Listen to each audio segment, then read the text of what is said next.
Earth sign, Capricorn, Taurus, and Virgo. Kumusta po kayo guys? Okay, so Earth sign, maraming salamat po sa walang sawang pagsubaybay sa ating mga reading.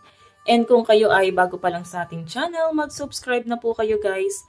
And i-click mo na rin yung ating notification bell para lagi po kayo guys updated sa ating mga bagong upload. So Earth sign, sa mga nagtatanong po kung paano po magpa-private reading, ay iwan ko na lang po yung link sa atin pong description box below. Okay, so tingnan natin guys, ano ba ang inyong gabay?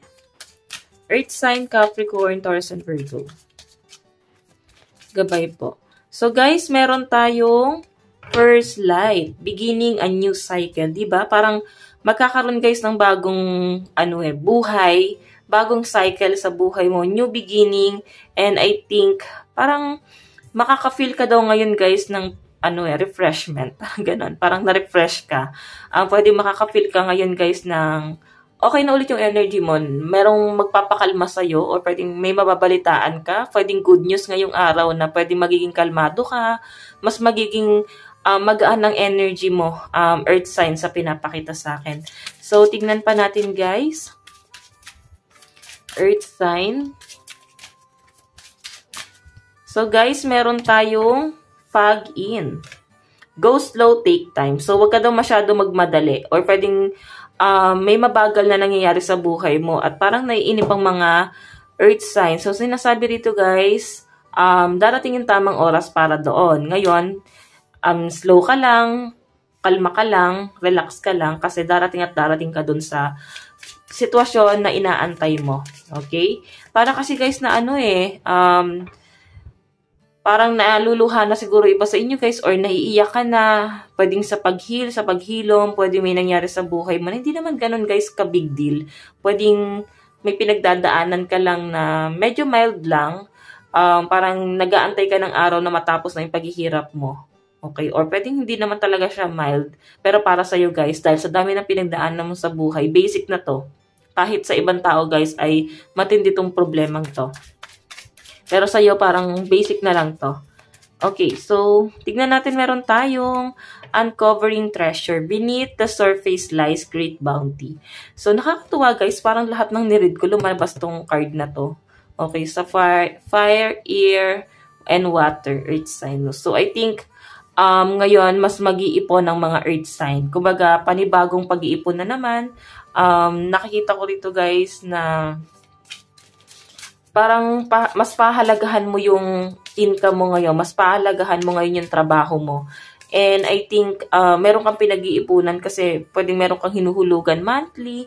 So siguro ito guys yung inaantay mo na matapos na yung paghuhulog mo dyan sa bagay na yan. Kasi nakakapagod na guys, no, sa nasa-sense ko rito.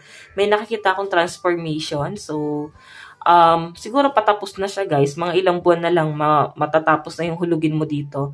So sa ngayon guys, tiyaga lang muna, or pwedeng meron kang mga pipil upan ng mga paperworks, pwedeng dahil sa property. Okay, parang makukuha mo na yung kung sasakyan to, deed of sale. Kung sa lupa, makukuha mo na yung guys, titulo ng lupa or bahay, no, na kinukuha mo. Patungkol kay sa mga property kasi pinag-iingatan mo eh. Ayan, no. So, tignan natin ano pang ipapakita, guys. Parang may tears of joy na mangyayari ngayon, earth sign.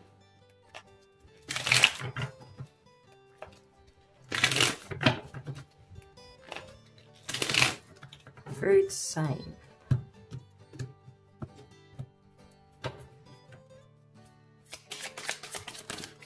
So guys, meron tayong page of wands.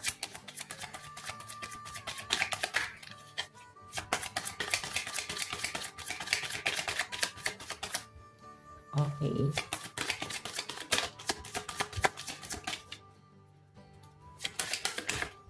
So guys, meron tayong 8 of swords and 7 of pentacles. So guys, sa pinapakita sa akin dito, yung overall energy mo, parang gusto mo ng kaya siguro may new beginning na lumalabas dito. Kasi parang nandun ka sa sitwasyon na stuck ka. Matagal mong pinag-isipan kung aalisan mo na ba yung sitwasyon na yon, may pagbabago ka na bang gagawin. So nakikita ko guys, yes, aalis ka na rito. Kasi parang hirap na hirap ka na, matagal kang nagtiis, nagtimpi, at nagtiyaga. Okay? Kasi parang napakabagal ng ng pag-usad, napakabagal ng pag-grow, or pwedeng naiinip ka na, earth sign. Sa ngayon guys, na nakikita ko, nagtitiis ka sa kahit papano meron, kahit papano nagsusurvive. Ganun yung nasa-sense kong energy mo. Kasi tuloy-tuloy yung pagtatrabaho mo eh, 7 of Pentacles, so. Kumbaga, nandun ka sa point na kontento ka na sa kung anong meron ka. Okay? Mas nagiging ka guys, mas matyaga ka. Okay? Hindi mo na hinangad earth sign yung mas mataas eh. Nandun ka na lang talaga sa point na kahit papaano meron. Okay, nakaka-survive, nabibigay yung pangangailangan ng family. So, tignan pa natin ano pang ipapakita sa inyo guys. Pagdating sa inyong career,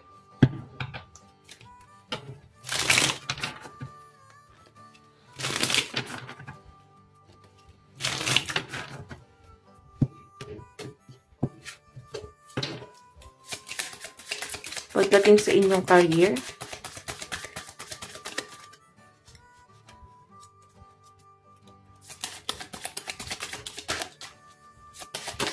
Okay, so guys, meron tayong Knight of Swords, assertive, direct action, impatient, heroic. So, parang mainit ang ulo mo ngayon. Siguro wala ka sa mood ngayon sa trabaho mo kasi may nakikita akong aberya na nangyayari dito.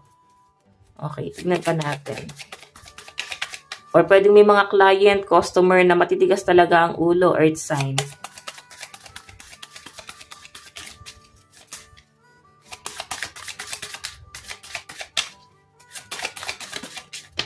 Okay, so guys, meron tayong 4 of Wands.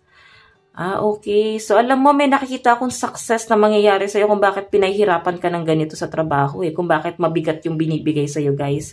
Kasi sinusubok ka, guys eh. May nakikita akong celebration dito. So, I think yung iba sa inyo, ngayon maglilib ka sa trabaho. Pwede may pupuntahan kang celebration din. Okay. So, sa ano naman, guys, sa career mo, may nakita akong promotion, or pwedeng kung maglilib ka, pwedeng maaprubahan siya guys, kasi medyo matagal-tagal guys yung lib mo. Ayan, maaprubahan siya rito. Tingnan pa natin earth sign. Meron tayong judgment, reflection, reckoning, awakening, spiritual calling. So, alam mo, huwag masyadong tignan yung galit ng mga tao sa paligid mo o yung inggit nila sa inyo. Basta gawin mo na lang yung bagay na makakapagpagaan sa pakiramdam mo and focus ka sa success mo. Yun ang nasa sense ko dito. Parang kailangan mong mas pagbutihin. Huwag mo nang tignan yung mga taong against sa mga ginagawa mo kasi may judgment guys. So, kung bakit sila guys ganito mag-isip? Kasi nainggit sila eh. Gusto nilang makuha yung meron ka. Okay, so tignan pa natin pagdating naman sa inyong love life, earth sign.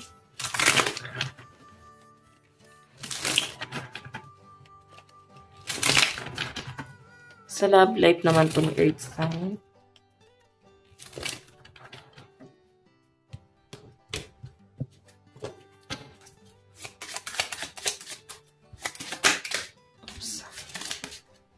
Meron tayong 10 of Cups. So, masayang pagsasama, pamilya, sa nakikita ko. Okay. Ito yung pilit na hinahanap or gustong buuin ng mga earth sign. Pero mabagal yung energy. Pwedeng inagaantay ka sa person mo. Or pwedeng tinitignan mo kung ano yung kaya niyang gawin. Okay, kasi may nakita ko dito guys, happy family. Pwedeng may insecurity pa rin nararamdaman ng mga earth sign kasi pwedeng hindi buo ang pamilya mo. Pwedeng galing ka sa broken family. Pwedeng may mga pagtatalo. Hindi naging maganda ang naging love life ng mga earth sign sa pinapakita ko. Ngayon, nag-aantay ka rito. Nakatingin ka sa success mo. Nakikita ko sa'yo guys na parang straightforward ka ngayon. Tinitignan mo rito kung ano ka sa future. Ngayon, iniiwasan mo na yung gulo. Gusto mo na munang mag-unwind. Gusto mo munang magpahinga. Gusto mo munang i-release lahat ng mga negative sa pinapakita sa akin. Earth sign, pagdating sa love life mo, pwede hindi mo pagtutunan ng pansin. Kasi mabagal na yung energy mo eh. Queen of Pentacles or King of Pentacles, no? Parang mas magiging practical ka rito. And kung may business ka, yun yung mas pagtutunan mo ng pansin. Nakikita ko rin yung pagtulong din ng ibang tao sa inyo, guys, na isa katuparan mo yung mga pangarap mo. earth sign, no? Kasi ayan, no? Ngayon, mas pagtuunan mo to guys ng pansin, and yung family mo ang mas importante sa iyo. Kung may mga anak ka guys, gusto mong ibigay sa kanila yung magandang pamumuhay or buhay, happy family eh. Lalo na kung broken family yung iba sa inyo. Kung sa tingin mo may kulang sa iyo, hindi ka naging magbuting magulang kasi hindi mo naibigay yung buong pamilya sa kanila, isipin mo na lang lagi guys na hindi sa nanonormalize ko guys, no? Hindi lahat guys ng buo masaya, hindi lahat ng sira is malungkot. Okay, hindi ko guys yan nine-normalize. Minsan ganun talaga ang sitwasyon. Kasi yung iba guys na pinipilit maging buo yung relationship, ito yung mas nagiging worst pa kasi nakakalimutan nila yung mga anak nila kasi nakapokus na lang sila guys sa partner nila eh. Na pinipilit nila guys i-workout yung relationship. Okay, pero sa nakikita ko sa inyong earth sign, mas makakabuti yung ginawa mo ngayon. Na para mas mabinigay mo yung peace of mind dun sa mga anak mo, kung may anak ka. Okay? Or kung may pamilya, yung person mo, mas binigay mo yung mas mas nakakabuti sa kanya. Okay? So, tignan pa natin guys ang inyong advice.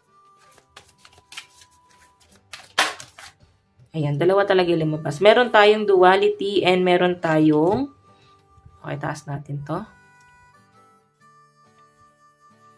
Meron tayong gifted. So guys, sa pinapakita sa akin dito, lalo na sa mga single mom, single dad, lagi mong iisipin earth sign na ang mga anak mo daw ang kayamanan mo. Ayan no, fertility nandito eh, creative growth and space. Okay, mas pagtutunan mo guys ng pansin to. Okay, and mag-observe ka rin guys sa paligid mo kasi parang panghihinaan ka din minsan ng loob dahil sa mga distraction. Okay, ngayon, mas pinapatatag ka pa rito. Earth sign, ayan, nasabi ko na ang lucky number mo, no? 23 and 16. Ito lang naman po ang inyong reading. Hanggang sa muli, God bless and love you. Thank you.